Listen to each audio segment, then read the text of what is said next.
DC সাহেব একটা ভালো নাম দিয়েছিল হলো হ্যাপেনিং সিটি, মানে অনেক কিছু এখানে ঘটে যায়, কিন্তু অনেক ঘটনাগুলি কিন্তু সত্যি না। কিছু কিছু ঘটনা সত্যি, কিছু কিছু ঘটনা অসত্য ঘটনা থাকে। যেগুলি সত্যি আপনারা প্রকাশ করেন, আমাদের কোনো আপত্তি নাই। যেগুলি অসত্য ঘটনা এগুলিও আপনারা বলবেন যে এগুলি অসত্য। গাজীপুরের যে কিছু সমস্যা আছে এইগুলি ব্যাপারেও কিছু কিছু আলোচনা করা, এইগুলি ছিল আমাদের মূল। এখানে আমাদের আইন শৃঙ্খলা বাহিনীর সবাই ছিলেন এবং প্রশাসনের সবাই ছিলেন, ইভেন আমাদের কারা, তারপরে ফায়ার ব্রিগেড, তারপরে আপনার কি বলে মাদক এরও ছিলেন।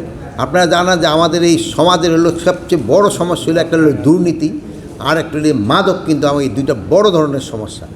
তা আমরা এইটারে কীভাবে আমরা দূর করতে পারি সমাজ থেকে, এটা নিয়েও আলোচনা হয়েছে। আর এই মাদকের সমস্যাটা দূর করার জন্য কিন্তু আপনাদের সবার সহযোগিতা দরকার। মাদকটা কিন্তু আমাদের গ্রামে গঞ্জে সব জায়গায় ছড়াই গেছে। এই জন্য আপনারা সবাই লোকজন কিন্তু সচেতন করতে হবে। মানে একটা ঘটনা ঘটে যাওয়ার আগেই কিন্তু প্রতিকারটা করলে কিন্তু সুবিধা, সম্পর্ক যেন ভালো থাকে, এইগুলি করবেন। তারপরে এখানে ধরেন যে আবার এই কী বলে এই যে জুট ব্যবসায়ী সংখ্যা কিন্তু আবার বেশি, তারও কোনো অনেক সময় অনেক সমস্যার সৃষ্টি করে।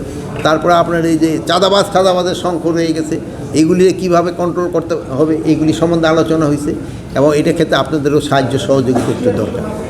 আমরা কিছু রিক্রুট করা হইতেছে এই পয়েন্টটা, প্লাস আমরা এক্সট্রা পুলিশ কিন্তু এখানে দিয়ে রাখছি, প্রায় 900 মতো এইভাবে দেওয়া আছে না, 650 দেওয়া আছে। ইলেকশনের সময় আমরা আরও পুলিশ দিয়ে দেবো এখানে। জনগণ যেসব নির্বাচনমুখী হয়ে যাবে সেই সময় অনেকেই চেষ্টা করলেও কিন্তু কিছু করতে পারবে না। তারপর হলো এই যারা নির্বাচনে অংশগ্রহণ করবে এই পার্টিগুলি, তাদেরও কিন্তু একটা বিরাট কাজ রয়ে গেছে এই আইন শৃঙ্খলা রক্ষা করার জন্য।